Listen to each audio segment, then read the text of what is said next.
Hey guys, Rob again. This is one of those teal colored base coats, so this is not a clear coat.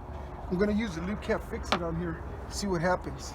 So I'm simply going to put this on like this, then I'm just going to go like that. So remember, when you use this product, don't use it like a wax. There's no wax in it. All you're going to do is clean. Look how beautiful that's coming out. Wow.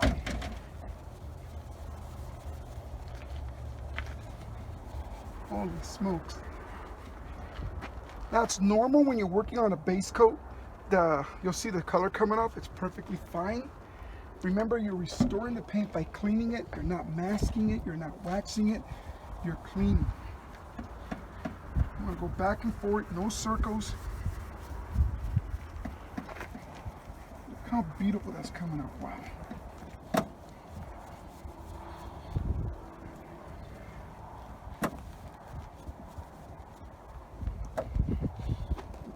So now, this.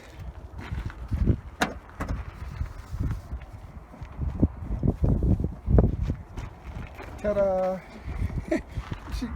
Get from this angle, like right here. Get the angle. Do you see it? How long are we in? Minute 24 seconds.